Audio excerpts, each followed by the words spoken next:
Boa noite a todos que acompanham a coletiva da Remo TV, coletiva com o técnico Léo Condé. A gente começa as perguntas do Rodolfo Souza, do Grupo Liberal. Léo, boa noite. Como eu falei quando eu falei aqui contigo, né, que a gente acompanha, viaja com o Clube do Remo, e o resultado de hoje é um resultado que deixa todo mundo feliz, porque, como eu falei com os meus colegas aqui, é a gente que cobre o dia a dia, a gente que vem do norte do Brasil, é a gente que atravessa o Brasil, e é uma vitória muito importante. Eu queria que tu falasse a conversa que tu teve no vestiário, mas mais precisamente, igual como foi contra o Bahia, na parada da hidratação com 30 do primeiro tempo. Bom, boa noite a todos. Realmente uma vitória bastante expressiva, né? Contra um grande adversário, onde é muito forte. Botafogo é sempre difícil ser batido aqui no Engenhão. E a equipe mostrou mais uma vez, mostrou brio, né? Como a gente mostrou contra o Grêmio em Porto Alegre e a gente não conseguiu sair vencedor, como mostrou também contra o Bragantino, um baita primeiro tempo que a gente fez, e também contra o Bahia no último jogo da Copa do Brasil. Então a equipe conseguiu hoje mais uma vez replicar um jogo competitivo e conseguimos conquistar a vitória. Realmente o início de jogo nosso não foi bom, né? Muito pela imposição do Botafogo, muito pela dificuldade de adaptação ao gramado, que é normal, mas depois, não só da parada técnica, mas principalmente no segundo tempo, a gente já terminou o primeiro tempo bem, intervalo fizemos algumas correções de posicionamento, mas no segundo tempo a gente foi merecedor de construir o resultado positivo, e principalmente pela dedicação, a entrega dos jogadores, e ia precisar muita superação para que a gente conseguisse conquistar esse resultado, principalmente quando você sai atrás do placar, jogando fora dos seus domínios, mas a equipe mostrou personalidade e aplicação e conseguiu fazer um belo segundo tempo. Naturalmente o Botafogo chegou na nossa baliza também em alguns momentos, mas na maior parte do jogo a gente conseguiu contra-atacar, a gente conseguiu criar boas situações de gols. E, Léo, outra questão, né? A gente estava no pré-jogo da nossa transmissão e um torcedor, acho que é Daniel, ele me perguntou: Rodolfo, o que é a meritocracia que o Léo falou na última coletiva que a gente teve oportunidade?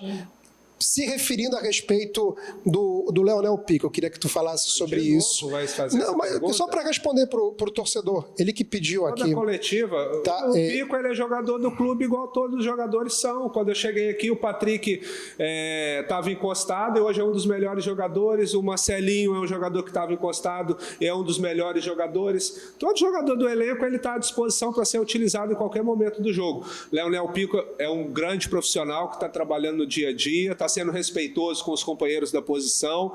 Nesse momento a gente está fazendo opção pelo Patrick, pelo Zé Wellison, pelo Zé Ricardo, que está fazendo muito bem a função. E daqui a pouco, quando o Pico também tiver o momento dele entrar de iniciando a partida, ele vai entrar, como já entrou em outros jogos.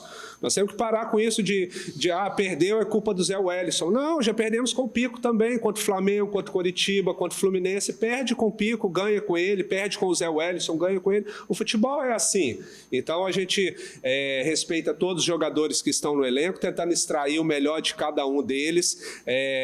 Cada jogo tem a sua estratégia, a gente vai sempre trabalhar em cima do adversário, né? Todos os atletas, eles estão bastante imbuídos de colocar o Remo em primeiro plano, não a questão individual, tá? Tanto a gente pega os jogadores de ataque, muita dedicação, muita entrega na fase defensiva, os jogadores de defesa também, todos têm liberdade e participam muito das ações ofensivas, assim como o Patrick, assim como o Zé Ricardo, assim como o Pico no final do jogo. Boa noite, treinador Léo Condé, JP Pereira da Rádio Gil Arruda e canal Agita Torcedor. O Remo chegou à sua primeira vitória fora de casa e também aos 11 pontos, 3 pontos para sair da zona do rebaixamento. Qual é a projeção da equipe após a virada para o restante da temporada? Olha, assim, o Remo, é uma equipe que vocês acompanham, que subiu da C para B e da B para A em 2 anos. E esse ano passou por um processo de reformulação muito grande, né? Uma equipe que foi praticamente toda ela remodelada, né? Depois teve a mudança de treinador, mudança da parte diretiva.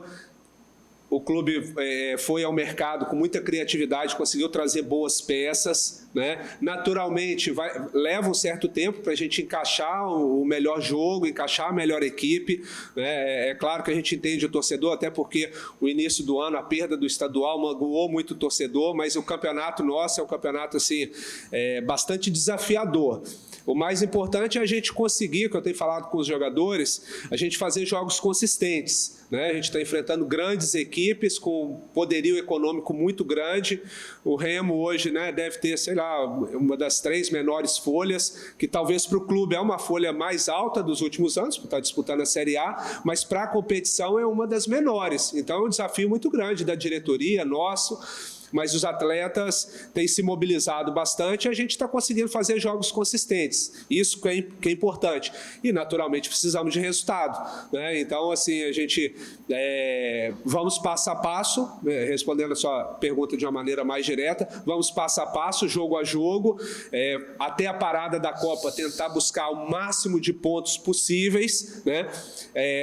Tem ajuste para fazer na equipe, bastante. Eu vou ter agora a primeira semana aberta, desde quando eu cheguei, 2 meses de trabalho, né? A primeira semana aberta que eu vou ter de trabalho com os atletas, e depois vai ter essa pausa onde a diretoria já pontuou, né? O Luiz, o presidente, é natural fazer mais algum ajuste, tanto de chegada ou possível saída de atletas, mas a gente vai passo a passo, fazer de cada jogo uma verdadeira final, tentar pontuar o máximo possível para que a gente continue vivo dentro da competição, para fazer um segundo turno aí que tem que ser quase que perfeito para a gente conseguir a permanência. Boa noite, Danilo Lima, também do canal Gil Arruda com o Agita Torcedor. E eu gostaria de perguntar para você sobre a atuação, tanto do Aleph Manga quanto do Jajá, que os dois, além de serem autores do gol, participaram bastante das transições ofensivas, defensivamente também. Então eu gostaria que você falasse um pouco sobre a atuação do Aleph Manga e do Jajá. Obrigado. Bom, hoje, assim, como eu falei agora há pouco, cada jogo a gente define uma estratégia, a gente analisou bastante a equipe do Botafogo, tem muitas virtudes, né? Mas também, como toda equipe, tem algumas dificuldades também, né? Então, a gente fez a escolha de ter 2 atacantes móveis para que a gente pudesse atacar bastante espaço. No início, a gente teve dificuldade eu acho um pouco de adaptação ao gramado e também a marcação agressiva e intensa do Botafogo, a gente não conseguiu sair dessa primeira pressão. Mas depois fomos fazendo a leitura correta do jogo e conseguimos encaixar boas transições com esses 2 jogadores, né? No final do primeiro tempo já deu uma escapada boa, finalizou ali. Depois no segundo tempo também, logo no início já saiu numa situação possível de gol e depois no próprio lance do gol do Manga. O Manga é um jogador que tem uma capacidade de finalização também bom, né? Estava produzindo, mas não estava conseguindo converter em gol nos últimos jogos. A gente deu uma segurada nele, né? Até para ele trabalhar um pouco mais, readquirir a confiança, e agora nas últimas semanas tem crescido e hoje fez uma bela partida, foi muito importante. Então são 2 jogadores que podem jogar juntos, talvez um momento ou outro a gente pode segurar um ou outro atleta, mas não resta dúvida que são 2 jogadores bastante importantes para a gente. Boa noite, Leo. José Fernandes, correspondente do Jornal AS. Queria fazer uma pergunta mais geral. Estamos vivendo uma época onde o torcedor, e particularmente nas redes sociais, sempre quer ganhar, jogar bonito os 90 minutos e parecerá que nunca estão conformes. Como você consegue explicar para o torcedor de fora o que acontece no dia a dia do Brasileirão, onde tem uma correria de jogos, de competições, onde sempre o treinador é o principal indicado se as coisas não vão muito bem? Como poderia explicar você para os torcedores de fora?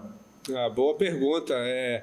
Realmente a gente está passando por um momento, eu acho que não só dentro do futebol, mas o mundo como um todo, né, de intolerância, de querer tudo, de imediatismo, né, em praticamente tudo, né? A gente vive num mundo assim. E o futebol faz parte disso. Todos querem ganhar a qualquer custo, a qualquer momento. E existem processos, né? Em qualquer divisão, em qualquer competição, né? E a gente disputa talvez um dos campeonatos mais difíceis do mundo, né, que é o Campeonato Brasileiro. É difícil mensurar se é o terceiro, o quarto, o segundo, sei lá, mas é um dos mais difíceis, que é o Campeonato Brasileiro.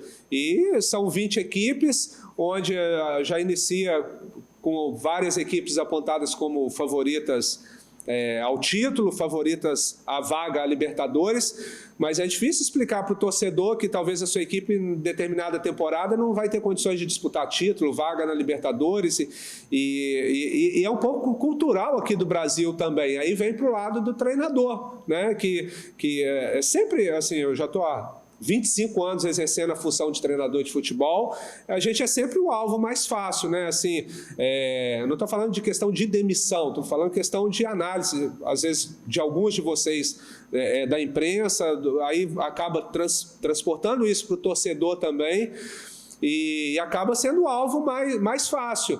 É claro que às vezes a gente trabalha, às vezes em algum momento o trabalho não está encaixando, os resultados não vêm, e é natural a troca. Agora, às vezes também existem críticas em cima de trabalho que está acontecendo, mas o resultado não vem. Não estou falando a questão agora do Remo, não, é geral isso. Mas a gente espera que isso mude, né? Que de uma certa forma, não só aqui no Brasil, como no futebol mundial como um todo, tem uma avaliação maior e melhor dos trabalhos dos treinadores.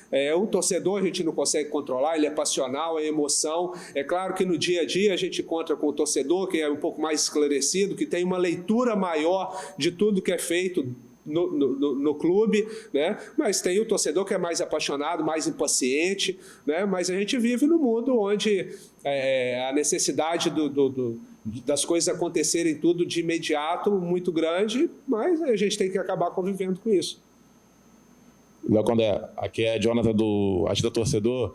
Primeiro, parabéns pela vitória. E queria que você falasse um pouco que foi 2 tempos um pouco distintos. Apesar do Remo não ter feito um bom primeiro tempo, mas deixou muitos espaços para o Botafogo, e vimos na segunda etapa totalmente diferente outro jogo, onde o Botafogo não conseguiu criar grandes jogadas e o Remo acabou conseguindo ser feliz nas suas finalizações. Eu queria que você pudesse falar o que foi passado ali no intervalo do jogo, que foi fundamental para o Remo vir com uma postura totalmente diferente na segunda etapa do jogo. Obrigado.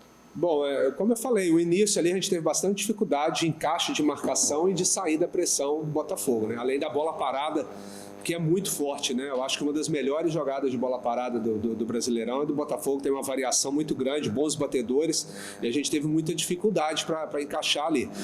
Mas depois da pausa ali, a gente já fez alguns ajustes, principalmente a gente precisava de um pouco mais de leitura onde tinha o espaço, né? No primeiro tempo o espaço era no lateral esquerdo, o homem livre nosso era o Mike, a gente tinha que explorar um pouco mais, e no segundo momento a tendência era eles subirem a linha, buscar o espaço nas costas da defesa do Botafogo. E a gente conseguiu fazer isso principalmente no segundo tempo. E um pouco mais de calma, quando a gente ganhasse campo, a gente estava muito ansioso, querendo definir a jogada de qualquer maneira. E a gente errou muitas tomadas de decisões próximos da área, né? Bola que talvez era para passar, a gente tentava driblar, ou o momento que era para pisar, tentar o drible, a gente estava acelerando. Então, o que eu pedi para eles no intervalo foi isso, que a gente, quando ganhasse campo, tivesse um pouco mais de lucidez, um pouco mais de tranquilidade para a gente fazer a melhor escolha, e eu acho que isso foi fundamental ali para a gente segurar um pouco mais essa bola no campo de ataque. Aqui, professor Léo Condé, boa noite, prazer em revê-lo, parabéns pela vitória, Marcos Eduardo do canal Mestre na Área. Eu queria que você falasse essa semana que você vai ter agora livre para esse jogo contra o Palmeiras, que é uma das melhores equipes da América do Sul, vice-campeão da América ano passado, e do futebol brasileiro é o líder do campeonato. O que você vai extrair desse segundo tempo, né, que foi muito bom, do Remo? E assim, o meu modo de ver, durante o campeonato, o Remo poderia ter tido até fez jogos bons, mas poderia ter tido uma sorte melhor. E se você me permitir também uma segunda pergunta, com relação, você deve estar sempre olhando o seu departamento médico, né? Hoje você não pôde contar com o Diego Hernandes e o Patrick de Paula por questões contratuais, mas o Kaique Almeida, o Thalisson, o Vitor Bueno e o Talhari, eu queria que você falasse sobre eles, como é que está a situação deles. Obrigado.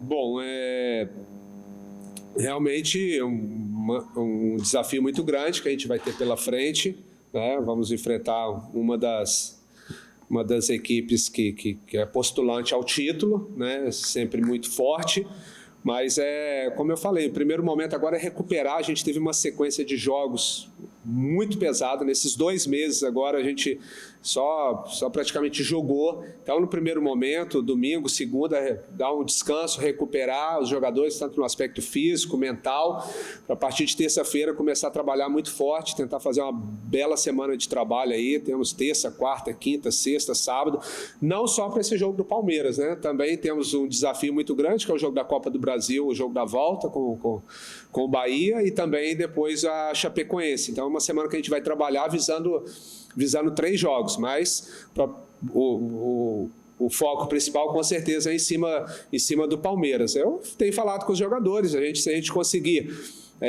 repetir o nível de atuação que a gente teve hoje com o Botafogo, com o Grêmio, né, com o Bahia, a gente pode enfrentar qualquer adversário, né? O próprio Flamengo no Maracanã, a gente perdeu de 3-0, mas fez um primeiro tempo bastante consistente, criamos dificuldade para eles. Então, em cima disso que a gente vai trabalhar. Em relação às ausências, realmente nós temos jogadores importantes de fora, né?